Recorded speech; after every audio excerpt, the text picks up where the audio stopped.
Halo, halo, apa kabar Anda? Semua sehat ya. Tetap, ini penting kalau saya ingatkan Anda terlalu sehat. Tapi sehat kita nggak hanya sehat sehat fisik saja di Indonesia itu nggak cukup kalau Anda sehat fisik saja. Karena itu juga susah Anda capai. Yang paling penting sehat akal dan pikirannya. Itu paling susah di Indonesia melihat realitas kita yang sehari-hari. Ada contrasting yang luar biasa. Ada video-video menunjukkan bagaimana rakyat kita bergelut dengan kemiskinan, infrastruktur yang terbatas gitu. Tapi di satu sisi ada yang pamer gaya hidup mewah dan sebagainya. Terus ada soal penegakan hukum. Ini rame. Kalau soal tadi itu kita tentu bahas ini ya, Bung Rocky, soal tas-tas mewah, perhiasan-perhiasan mewah para istri-istri pejabat. Sementara kalau soal penegakan hukum, orang sekarang ini lagi heboh. Ini Ibu Mensos ini disebut-sebut, Ibu Risma mengangkat seorang mantan napi yang baru keluar, baru bebas bersyarat untuk jadi staf khusus. Nah, gitu. Staf khususnya urusan pengentasan kemiskinan. Astaga. Jadi, jadi kelihatan Ibu Risma juga miskin akal gitu. Ya, ya, Karena miskin dia akal ya. miskin saya belum sebut miskin moral tuh. Tapi Ya. saya lanjutkan aja miskin moral juga. Mhm. Kan ini koruptor dan di dalam asas bernegara di seluruh dunia, Mhm. koruptor itu adalah extraordinary crime. Mhm. Bahkan dianggap sebagai yaitu kemaksiatan utama manusia yang punya jabatan adalah masih mengkorupsi itu. Mhm. Lain kalau dia tahanan politik karena perbedaan politik maka itu sebenarnya mulia tuh. Ini Mhm. koruptor, rampok itu tiba-tiba ditampung di kementerian yang sifatnya sosial itu. Dan pernah Dan dirampok uangnya juga oleh menterinya, Bung Rocky. Jangan salah, Ibu Risma. yes. Jadi nanti dianggap sebagai departemen penampung para rampok akhirnya kan.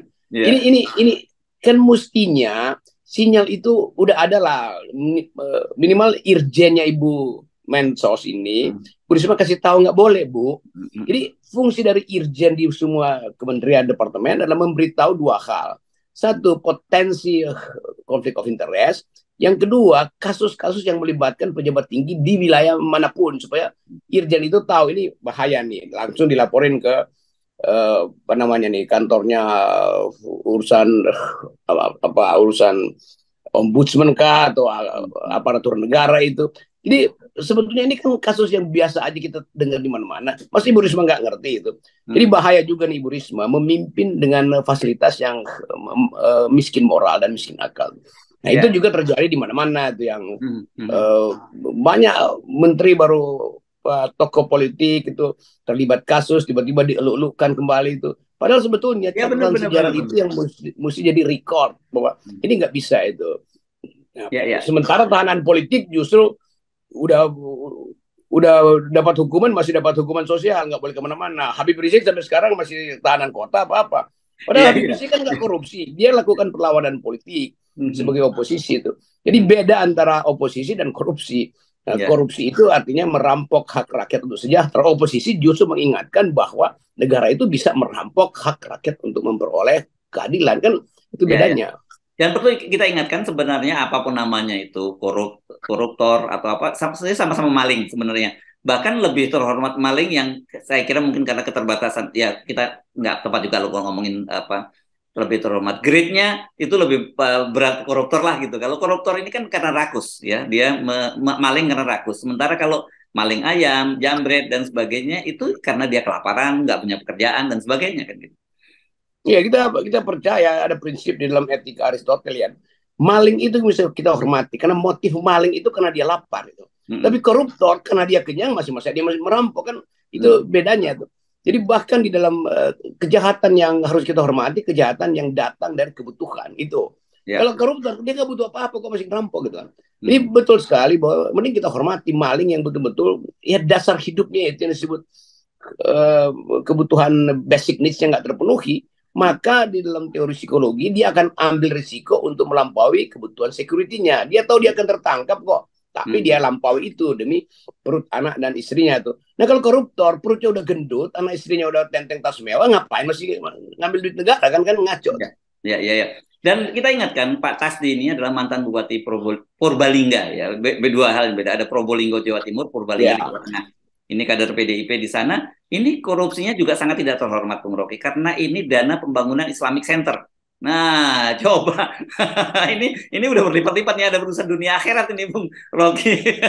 Hukumnya. Itu intinya.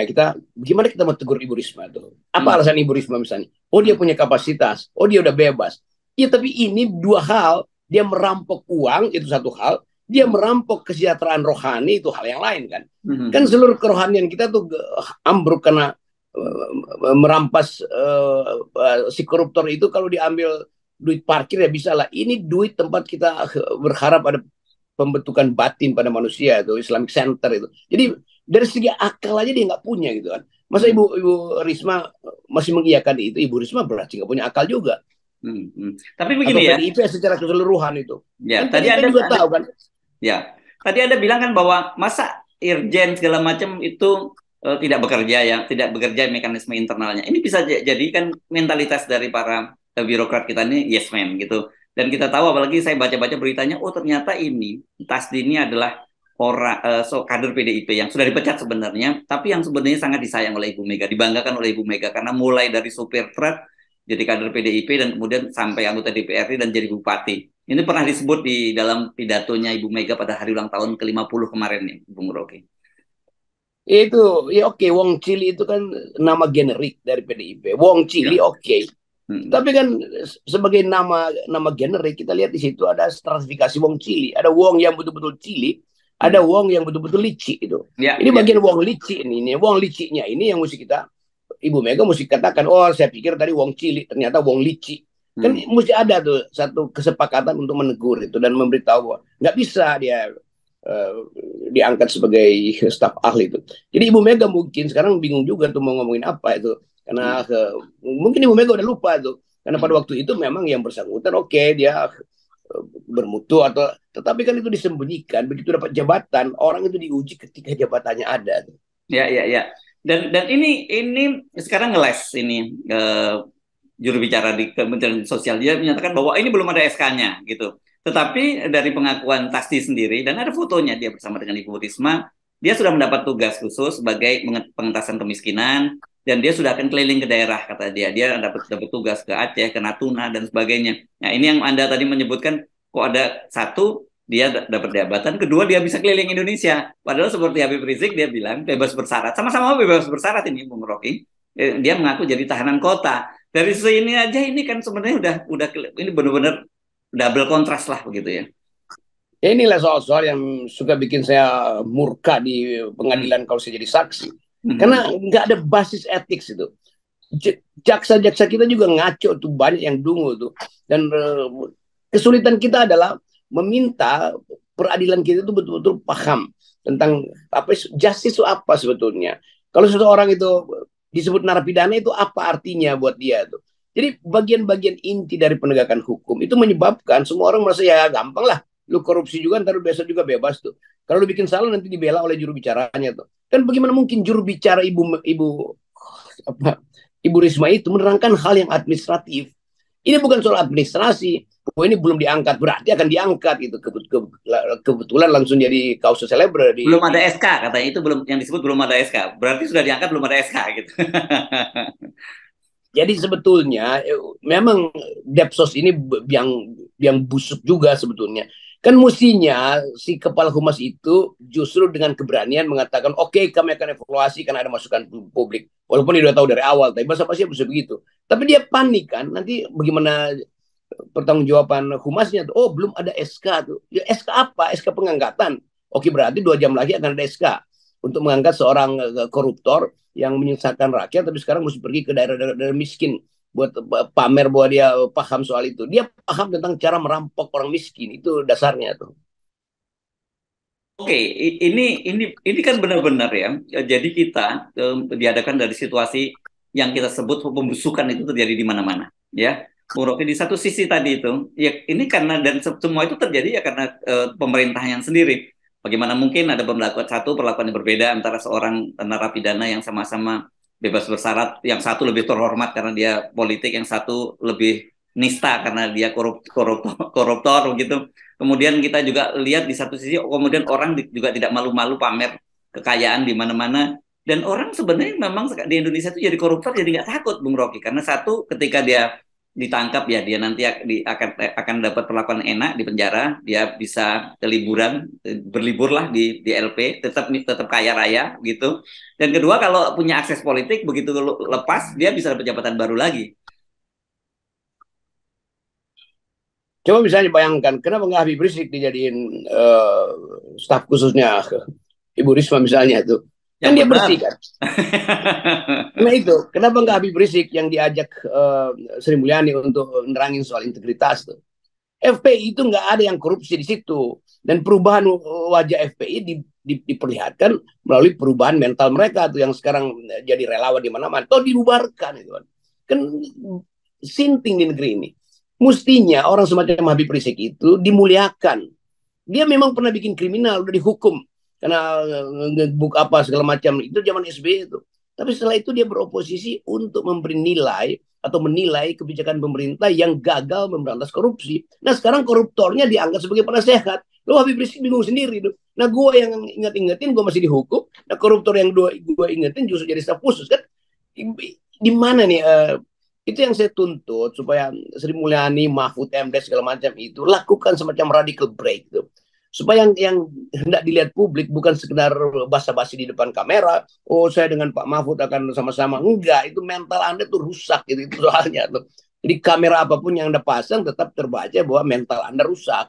Dan itu buat Ibu Sri Mulyani dan buat Pak Mahfud tuh. Jadi kita mau supaya gerakan etika ini jangan dipimpin oleh orang-orang yang sebetulnya harus dijadikan sorotan publik karena kelakuan integritasnya yang buruk tuh. Masa Ibu Sri Mulyani yang ngajarin integritas dan etika sekarang kalau dia ada di dalam kegagalan itu kok. Jadi gampang tuh. Satu hal lagi nih Bung Rocky ya, saya kira ini jadi menegaskan kembali bahwa sekarang ini ada gium yang muncul di kalangan para penggiat media sosial itu disebutkan bahwa no viral no justice, no viral no case gitu dan ini terbukti ini kalau nggak media sosial yang ribut ini Pak Stafsus ini udah mulus begitu saja. Atau coba kita lihat ya, apakah setelah ribut-ribut ini nanti dia akan terus dilanjutkan jadi Stafsus atau tiba-tiba dibatalkan atau diam-diam ya sudah tidak perlu ada SK pengangkatan tapi dia tetap melekat di situlah gitu.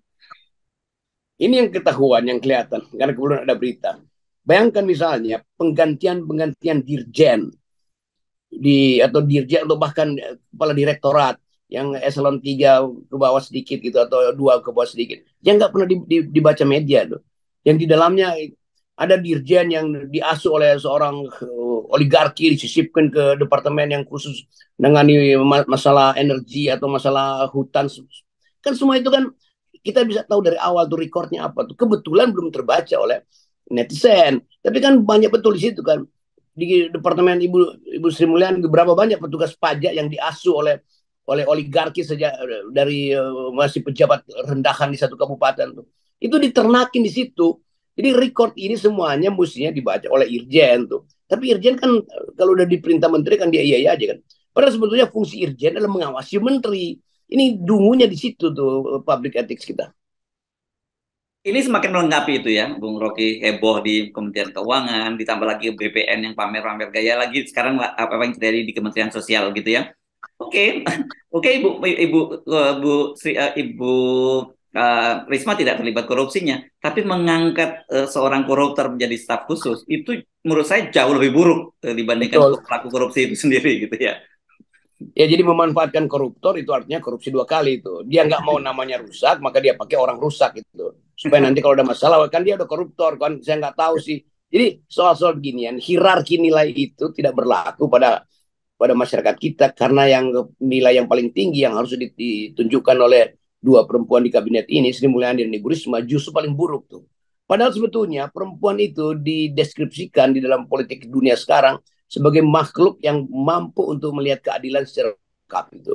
Karena dari rahim dia itu dia udah mulai mampu membagi keadilan dengan calon bayinya, membagi nutrisi dengan melalui pembuluh darah calon bayinya. Jadi keadilan yang datang dari rahim perempuan akhirnya dibatalkan oleh 2 perempuan ini, Ibu Risma dan Ibu Sri Mulyani. Ya, ya, itu ironisnya karena saya mengikuti Anda menyimak Anda lecture Anda di beberapa tempat itu Anda selalu menyatakan begitu. Jadi soal perspektif perempuan. Tapi ini dua kasus ini bisa memberantakan apa yang Anda sedang kampanyekan sekarang, saya kira. Ya, dan memang selalu ada kasus yang membatalkan ide, tapi ide itu akan jalan terus tuh. Ya, Jadi tetap kita anggap bahwa ya oke, ini semacam ya pelajaran yang mahal bahwa kita menginginkan Indonesia pakai nama Ibu Pertiwi, dua kali penekanan Ibu ya. dan Pertiwi itu. Ternyata Hmm. ada dua ibu dan dua pertiwi yang melakukan moral hazard di bidang integritas. Yes. Oke, baik. Terima kasih, Bung Rocky. Tetap 0% ya. Kita kawal semua ini. Nah, ini dasar keadilan. Ya, oke.